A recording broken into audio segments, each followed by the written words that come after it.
আজকে আমরা টেড হিউজের লেখা দারুণ একটা কবিতা মাই ওন ট্রু ফ্যামিলি নিয়ে আলোচনা করব।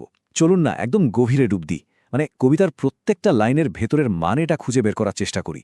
দেখি কিভাবে কবি এখানে প্রকৃতি আর মানুষের সম্পর্কটাকে একদম নতুন একটা চোখে আমাদের সামনে তুলে ধরেছেন। তো এই পুরো আলোচনাটাকে সহজ করে বোঝার জন্য চলুন একবার দেখে নিই আমরা কি নিয়ে কথা বলতে যাচ্ছি।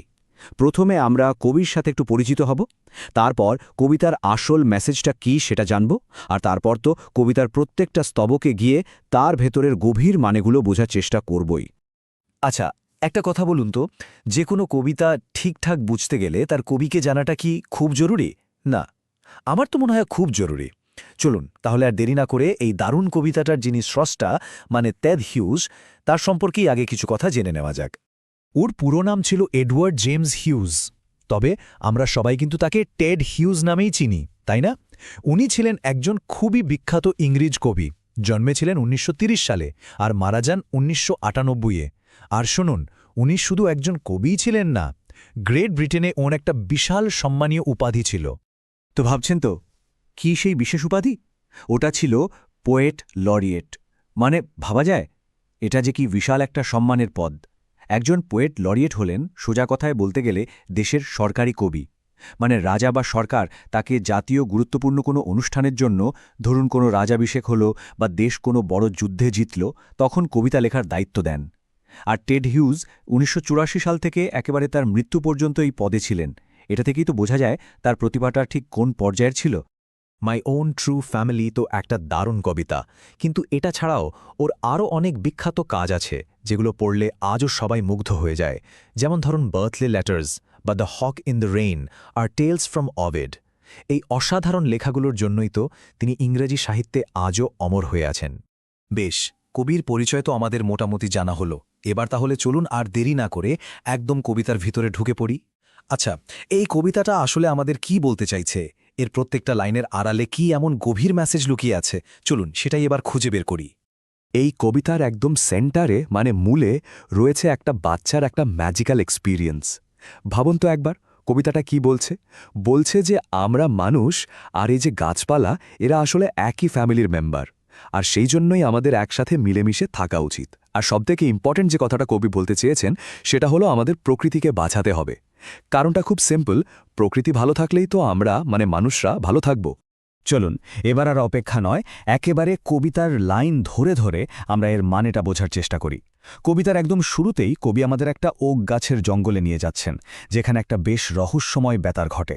কবিতার শুরুটা দেখুন, কবি বলছেন once I crept in an Oakwood.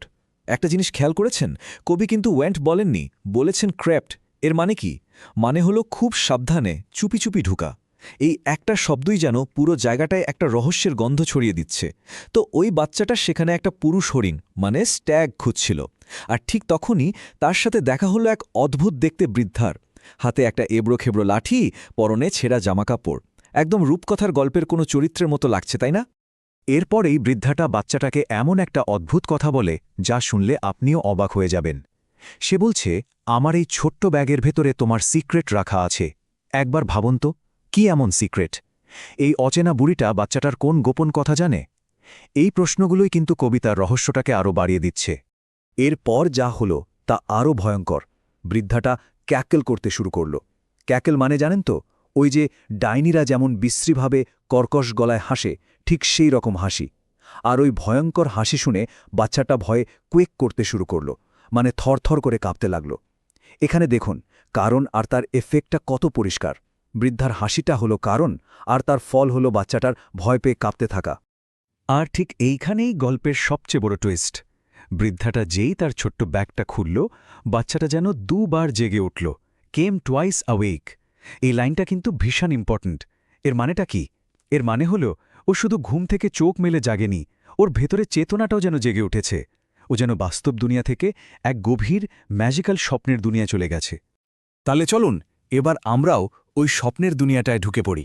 দেখি সেখানে বাচ্চাটার সাথে যা ঘটেছিল তার আসল সত্যিটা কি। ওই স্বপ্নের দুনিয়ায় গিয়েই বাচ্চাটা দেখে সে এক ভয়ঙ্কর অবস্থায় পড়েছে।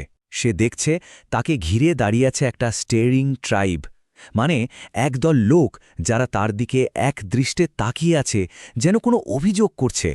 আর শুধু তাই নয়, তাকে একটা খুঁটির সাথেও বেঁধে রাখা হয়েছে। এই দৃশ্যটা দেখেই কিন্তু বোঝা যাচ্ছে ও একটা বড় বিপদে পড়েছে, আর এবার ওর বিচার হবে। আর তারপরেই ওই লোকগুলো তাদের পরিচয় দেয়, আর সেই পরিচয় শুনে বাচ্চাটা তো একেবারে শকড। তারা বলে, আমরা হলাম ওক গাছ আর তোমার নিজের আসল পরিবার। একবার কল্পনা করে দেখুন, যাদের দেখেও এত ভয় পাচ্ছিল তারাই নাকি ওর আসল পরিবার। কবি এর মাধ্যমে কি বোঝাতে চাইছেন? উনি এটাই বলছেন যে প্রকৃতি আর মানুষ আসলে আলাদা কিছু নয়, আমাদের মধ্যে একটা গভীর আত্মার সম্পর্ক আছে। এবার গাছগুলো মানুষের বিরুদ্ধে তাদের সব জমানো অভিযোগগুলো বলতে শুরু করে। তারা বলে, আমাদেরকে কেটে ফেলা হয়, উপড়ে ফেলা হয়, কিন্তু তোমরা তো একবার চোখের পলকও ফেলো না। লাইনটা শুনলে কি কষ্ট হয়, তাই না? এর সোজা মানে হলো, যখন প্রকৃতিকে এভাবে শেষ করে দেয়া হচ্ছে, তখন মানুষের যেন তাতে কিছুই এসে যায় না। এই যে চরম উদাসীনতা, এর বিরুদ্ধেই গাছেরা তাদের রাগ দেখাচ্ছে। কবিতাটা এবার একটা খুব গুরুত্বপূর্ণ জায়গায় চলে এসছে। ওক গাছগুলো এবার বাচ্চাটার সামনে একটা দাবি আর একটা হুমকি দুটোই রাখে, আর এটাই ওর জীবনটা পুরোপুরি বদলে দেবে। সিচুয়েশনটা এখন কিন্তু খুবই সিরিয়াস, একেবারে জীবন মরণের প্রশ্ন। গাছগুলো বাচ্চাটাকে সরাসরি থ্রেট দিয়ে বলে, যদি তুমি এখনই একটা প্রমিস না করো তাহলে তুমি এখানেই মারা যাবে। এই যে আলটিমেটাম, এটা থেকে পরিষ্কার বোঝা যাচ্ছে যে প্রকৃতি আর মুখ বুঝে সব সহ্য করবে না। সে এবার মানুষের কাছে তার অধিকার চাইছে, আর তার জন্য যে কোনো স্টেপ নিতে তৈরি। এই পার্টটা আমাদের খুব মন দিয়ে বুঝতে হবে। গাছগুলো ঠিক কি চুক্তি করতে চাইছে চলুন এক এক করে দেখি। ফার্স্ট, প্রমিসটা কি? যখনই তুমি দেখবে একটা ওক গাছ কাটা হচ্ছে, তোমায় শপথ করতে হবে যে তুমি দুটো নতুন গাছ লাগাবে। সেকেন্ড, যদি শপথ না করে তার ফল কি হবে? ফলটা কিন্তু ভয়ঙ্কর। কালো ওকের ছাল তোমার শরীরকে কুঁচকে দিয়ে ঢেকে ফেলবে, ঠিক যেমন গাছের ছাল হয়। আর ফাইনালি তার ভাগ্যটা কি হবে? তার শেষ পরিণতি হবে তোমাকে ওক গাছের মধ্যে শিকড় গেঁথে দেওয়া হবে। মানে তুমি সেখানে জন্মাবে, কিন্তু আর কোনোদিন মানুষের মতো বড় হতে পারবে না। সারা জীবনের জন্য একটা গাছের মতো বন্দী হয়ে যাবে। তো আমরা এবার কবিতার একেবারে শেষ স্তবকে চলে এসেছি। চলুন দেখি এই স্বপ্নটা বাচ্চাটার উপর কীরকম একটা পার্মানেন্ট এফেক্ট ফেলেছিল। বাচ্চাটা বলছে, ডালপালার নিচে এটাই ছিল আমার স্বপ্ন, আর এই স্বপ্নটাই আমাকে বদলে দিয়েছিল। খেয়াল করুন, কবি কিন্তু চেঞ্জড শব্দটা ব্যবহার করেননি, করেছেন অল্টার্ড। এর মানে হলো এমনভাবে বদলে যাওয়া যা আর আগের অবস্থায় ফেরা যায় না, মানে আমূল পরিবর্তন। এই এক্সপিরিয়েন্সটা ওর মধ্যে এমন একটা গভীর আর স্থায়ী বদল এনে দিয়েছে যেটা আর কখনো আগের মতো হবে না। এটা জাস্ট একটা সাধারণ স্বপ্ন ছিল না, এটা ছিল একটা লাইফ চেঞ্জিং এক্সপিরিয়েন্স। স্বপ্নটা এবার শেষ হলো। বাচ্চাটা ওই জঙ্গল থেকে বেরিয়ে আবার মানুষের দুনিয়ায় ফিরে এলো। কিন্তু ও কি আর আগের মতো ছিল? ওর ভেতরে কি কোনো বদল এসেছিল?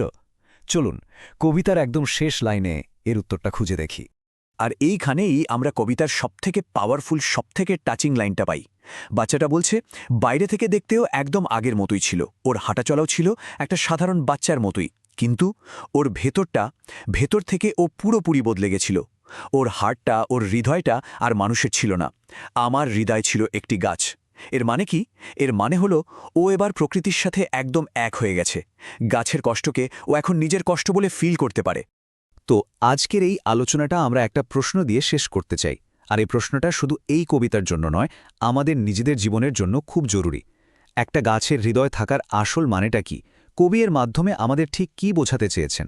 আপনারা সবাই এই প্রশ্নটা নিয়ে একটু ভাবুন, আর প্রকৃতির সাথে নিজেদের সম্পর্কটাকে নতুন করে খুঁজে পাওয়ার চেষ্টা করুন।